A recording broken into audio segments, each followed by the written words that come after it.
Hello, everybody. This is Twinbeard back here in the Sleek Freak Pirate Broadcast Laboratories. And we've had a couple questions concerning the Jewel Thief driven magnifying transmitter. We got a couple buddies of mine that want to replicate this device and have a little fun and learn some things with their experiments. So what I'm going to do today is I'm going to go through a little information about this device. In a prelude to that, what I've done is, many people consider it impossible, but I actually accomplished it. I cleaned my desk. So, to all you naysayers, there's the proof right there. The desk is relatively clean. Okay. So what we have here essentially is we wound this vertical coil, this secondary of the magnifying transmitter, with a number 22 gauge wire, okay, and it's wound looking from the top down in a clockwise fashion. Is that right?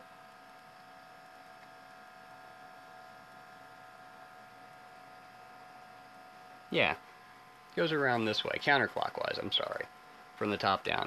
And then if you look down at the primary down here, you'll notice it's wound clockwise. Okay, so counterclockwise on the secondary, clockwise on the primary. And that is just your basic mini Tesla coil. We got about 4 turns there on the primary, and it's bent in kind of a conical fashion, okay? And all that really is there to do is to provide a conduit for the electrostatic induction that's going to dump your high potential spike into the secondary of the magnifying transmitter, which is then gonna send it out into the air. Now, often you'll have a capacitive top load on here like this. This is a very crude one made out of an aluminum shield for a drop lamp, such as this guy over here that's providing our illumination. Okay, and then I put some tape on it, some aluminum tape to kind of close it off and seal it off. And then in here, what we've got is a little more than your basic Jewel Thief. Here's your absolute basic Jewel Thief right here. Okay, we got the LED. We got a 2N2369A. I prefer those over the 2N2222s a little bit. And we've got our toroid here. I think a 22 ohm I put on this, or 15 ohm, somewhere around there, just to protect the base of the transistor. And it's driven by a 1.5 volt battery that's probably pretty well discharged by this point. I'll grab the meter and we'll check.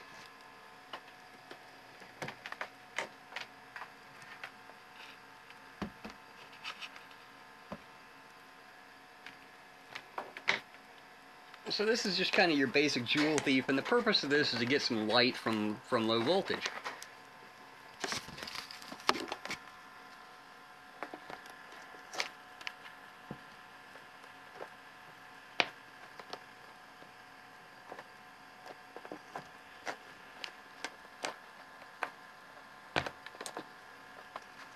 If I can get all this to hold still long enough, I'll show you the reading.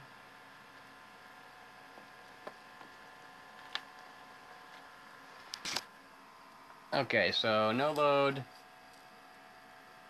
Damn it, man, my lighting's wrong. Okay, it's 1.28 volts, 029. Okay, so we got a pretty discharged battery here, but you can see when we kick it on, we get some light. Okay. And really what's going on there is we've got a coil that gets energized and switched off and energized and switched off and so forth at on this device about 400 kilocycles. And we take the collapse pulses from the toroid and dump that across the LED. That will so we light the LED, and it's a very low duty cycle. It's probably a 20% duty cycle. It's operating at about 425 kilohertz. Okay? So that's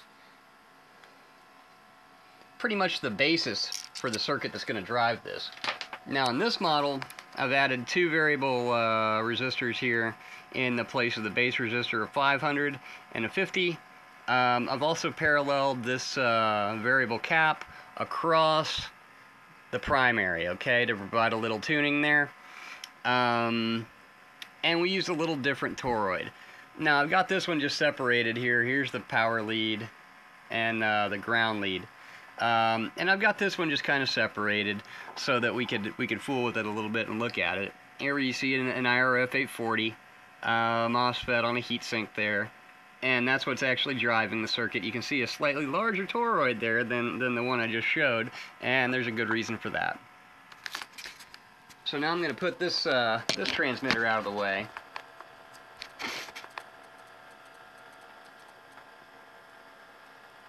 And we can begin our exploration of the live circuit and see what's going on there. Before I do that, I'll make a couple of further explanations. You can see I've got my tray of assorted toroids here, and I chose relatively carefully which toroid to use for this this particular application because I wanted it to be in a resonant range. The resonant frequency range close to the operation of what I wanted to work with. So this is a half-inch outer diameter micrometals number 2 material toroid. It's a red with a clear. Okay, you can see. And that toroid's going to ring anywhere between 500 kilohertz and 2 megahertz. So that's right in the range that I want to work in. Okay, so I chose this one for that. I used on this coil over here that you can see, I used a number 26 and a number 22 wire for the 2 lines there. I lit the wire first, and I wrapped 2 complete layers on the toroid because I wanted to get the capacitive component between the 2 layers of turns. Okay, I could have used a lot less turns probably and gotten away with it, but after quite a bit of, quite honestly, trial and error experimentation, I came to the conclusion that this setup worked pretty well for my purposes. So we also have a 500 and a 500 and a 50 here. Okay. There's no variable cap paralleled into this one. There's IRF 840 again and an identical toroid. Sorry about the focus, but you know, there's not much I can do about that. This is a phone and we're talking to you on. And I've got my scope trace between the coil here where we're expecting the field collapse. Okay, between that coil and the outside of the magnifying transmitter, and to earth here, which is on the source of this MOSFET. Okay.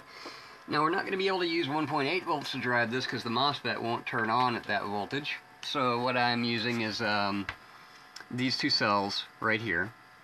Okay, these are lithium cells out of a laptop battery. If you're not experienced with these types of thing, I do not recommend you pulling these out of your laptop batteries. You got to cut the battery open. If you cut too far and get into the cell, then you got big problems in the form of potential fires and chemical hazards and things like that.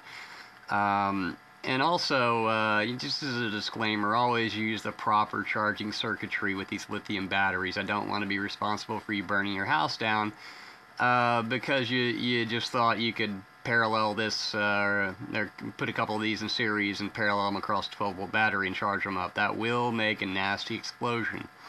I pulse charge them, and I'm not going to tell you how to do that because, once again, it's dangerous. But I figured out how. I'm really hesitant to not tell you how because that'll have you going out there and trying to figure out how to do it yourself and blow things up So just don't do it. That's all I'm going to say. Just don't do it.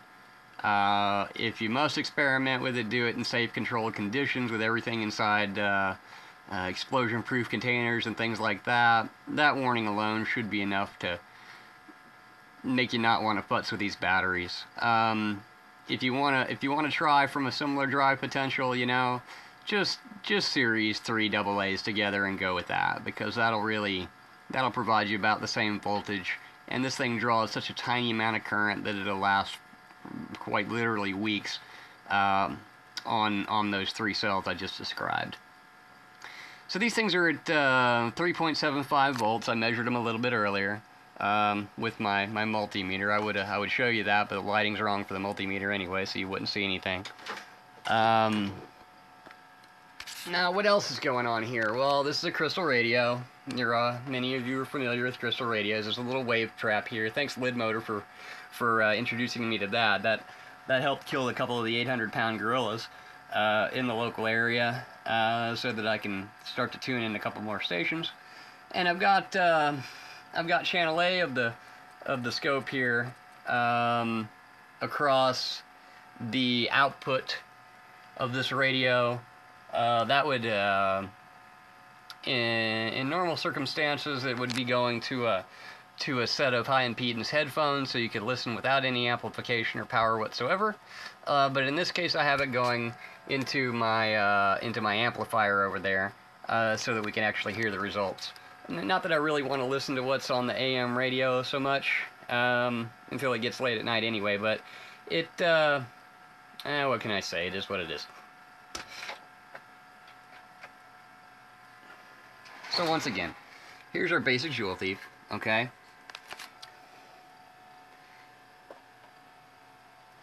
This lead would normally be connected to the drain, okay, in an NPN. But instead, between the drain and this lead coming off of our Joule Thief toroid, we have the primary of our magnifying transmitter. And what that allows is, that's the place that the circuit is going to want to release the energy that's stored in the magnetic field when when the transistor turns off. So this becomes a place for our electric radiant event. Okay, this right here. Tesla didn't do this with a solid state arrangement. Tesla did this with some very high voltage capacitors and a spark gap, which actually is a much better method, particularly when you want to do it at scale. But this is just a small demonstration unit, so we can do it with solid state. We're not driving it at a high enough potential to really need any of that other stuff at this point. So, the first thing I'm going to do here is put my phone down for a moment, and I'm going to kick the amplifier over to tuner.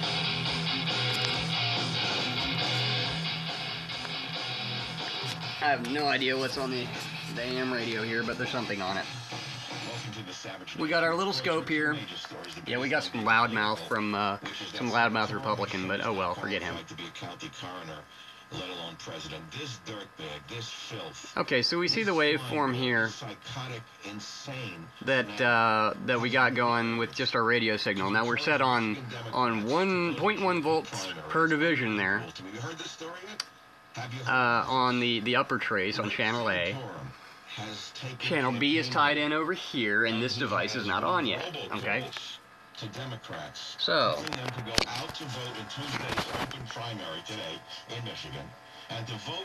you can see the audio signal there in the scope. And now with this power switch here, I'm going to energize the magnifying transmitter. I'm set up at 10 volts per division AC on channel 2, by the way. So as you can see, the first thing that I'm going to have to do is change this voltage setting on channel A. So let me scroll over there, and we'll bump that up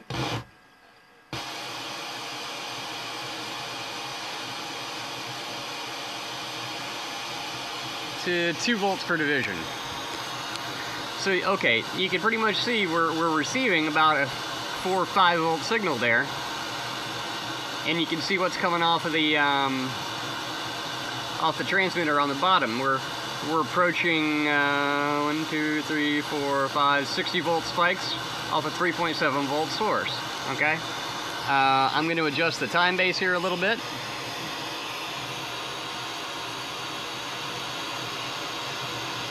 We're at 1 microsecond now, and I'm going to zoom. Or we were at 1 millisecond, sorry. Now we're at 1 microsecond. 20 microseconds rather. 10, 5, and we start to see our pulse waveform coming out there on the transmitter, okay? That's at 2 microseconds per division. Now I'm going to play with the base resistance a little bit.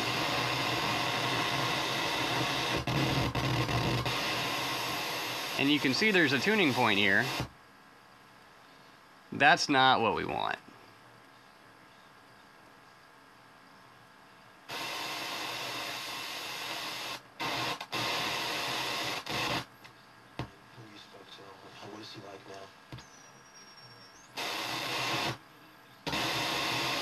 As you can tell, this circuit likes a decent amount of base resistance.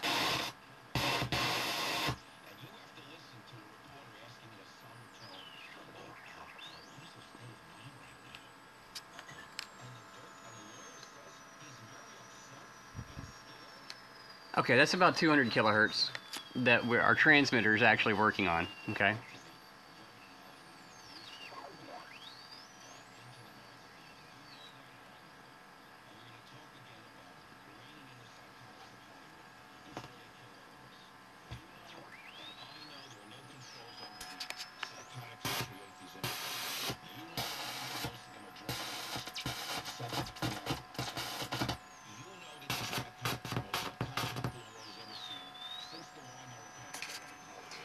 Okay, I'm going to back the time base back out a little bit.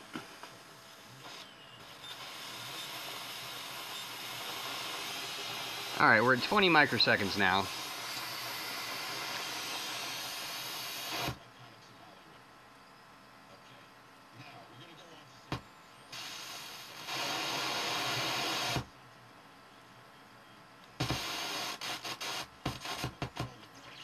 Two topics of conversation. Alright, I cranked up the resistance there, so now the circuit's pretty much off, okay? But without politics, I'm not in business. And since in this campaign, 500 microseconds there. You can start to see the audio waveform come back out. We're going to talk about politics and religion. And so let me...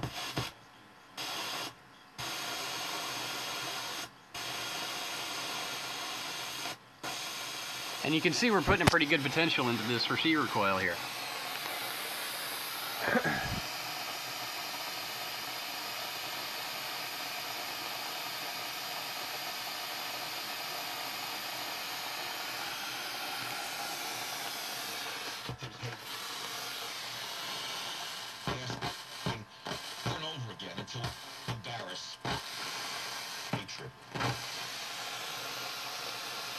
Okay, and I'm pretty sure we can tune that up for a little better range.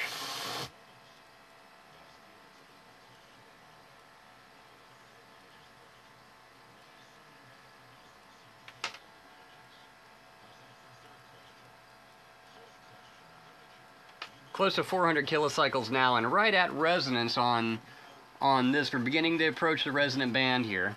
Okay. And you can see we can get a lot more light a lot further out there. And then if we look at anything metal around here, you know, that screw won't give us much, but we'll see what we got that'll give us some light.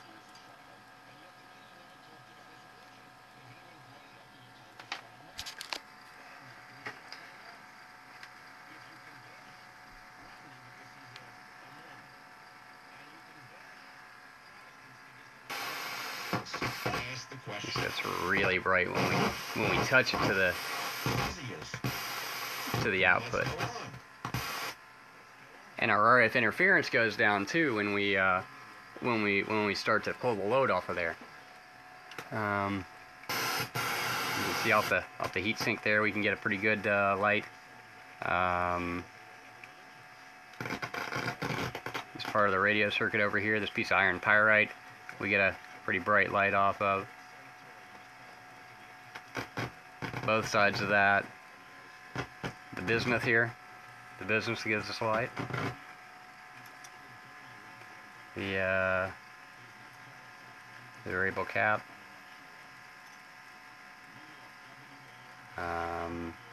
Battery negative.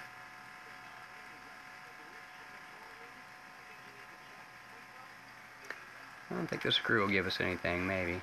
Probably not.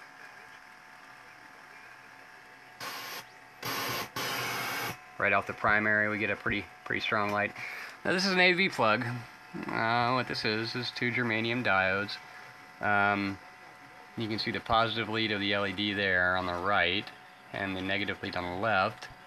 And we got the diodes, so that these three diodes pretty much just go in a circle like this. It's positive lead, negative lead, positive lead, negative lead, positive lead, negative lead.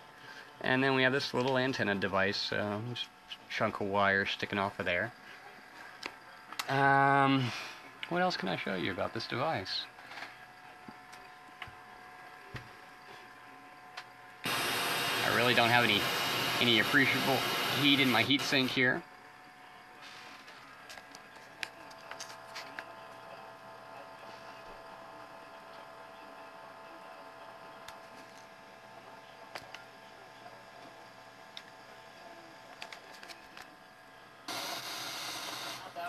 No, my question was...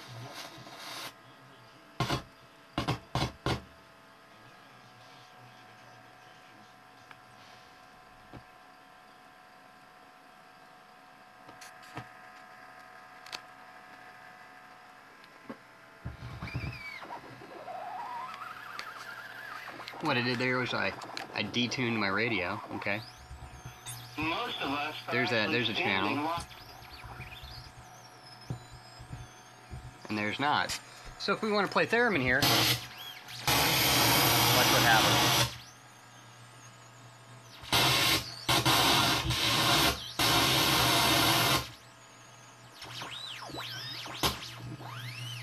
You can see what happens when we change the capacitive coupling here.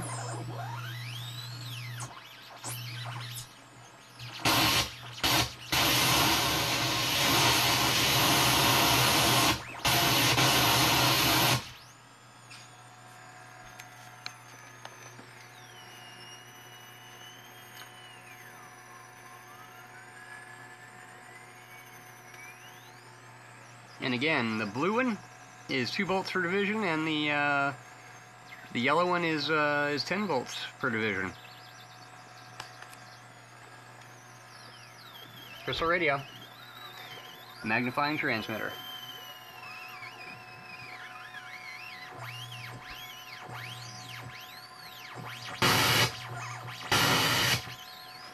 You gotta love that electric field and the capacitive coupling between me and Earth, huh?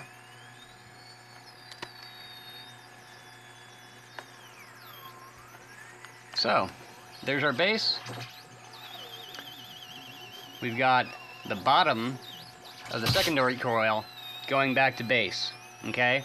In addition, we've got the normal circuit that is associated with the jewel thief that runs to the base of the transmitter, also going to the base through the variable resistors, okay? That's just about it. Any further questions, just let me know, guys. And what can I say? I'm gonna keep going here because what the hell? Nobody stopped me yet. See ya.